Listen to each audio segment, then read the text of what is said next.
Oh, c'est très simple, c'est la chute de Carrefour. Moi, je l'ai écrit en septembre 2003. J'ai écrit l'hypermarché va se casser la figure. On m'a dit non, c'est pas vrai. À cette époque-là, je n'osais pas écrire que c'était Carrefour qui chutait. Mais c'était ça. C'est vraiment très simple. Il suffit d'observer le nombre de personnes par foyer. Il y en avait 3,3 à la création de Carrefour. Aujourd'hui, il y en a 2,3. Donc quand on fait des courses, on achète pour moins de personnes. Le but de ce bouquin, c'est d'essayer de leur expliquer en 120 pages, voilà ce qui est en train de se passer. Effectivement, il y a des consommateurs qui ont de plus en plus de pouvoir, il y a des consommateurs qui ont une défiance vis-à-vis des marques, il y a un paysage médiatique qui est en pleine explosion, il y a une dispersion de l'audience, et du coup, comment on fait quand on est une marque et qu'on a ces consommateurs qui ont de plus en plus de pouvoir et qui ont de la défiance par rapport à cette marque? Comment on fait pour continuer à faire du marketing? Comment on fait pour continuer à vendre des produits, à être désirable, à fidéliser des clients et à continuer à faire du business? C'est un peu l'objectif du bouquin. Maintenant, on est dans un contexte digitalisé, la vie est connectée et autant en termes de vie personnelle, professionnelle, les implications sont absolument énormes. On peut y voir une révolution, moi j'y vois plutôt une évolution parce que on peut tirer un certain nombre de leçons du passé. À chaque fois qu'un nouveau média arrive, on dit il va détruire les autres. Non, il va les compléter. Je vais donner simplement un exemple. C'est sur Twitter et la télé sociale. C'est assez fascinant ce qui est en train de se passer en termes de télévision sociale et connectée.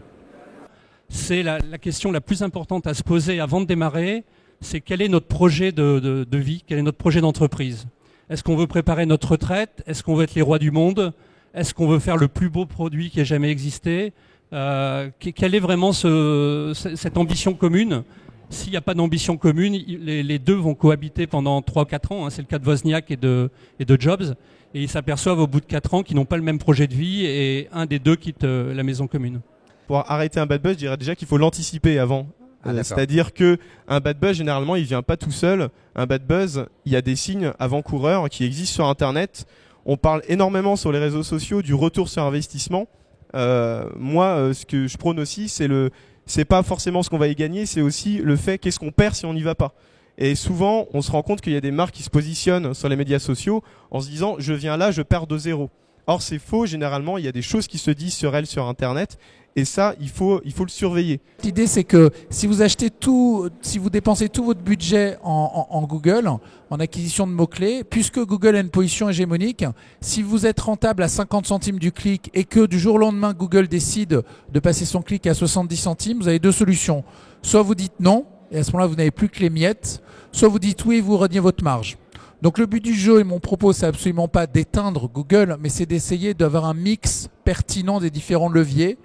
Quand vous avez un client, ce qui est le cas de chacun d'entre nous, c'est vachement intéressant de lui demander son avis sur ce que vous faites, parce que vous savez que son premier réflexe, ça va être de vous critiquer.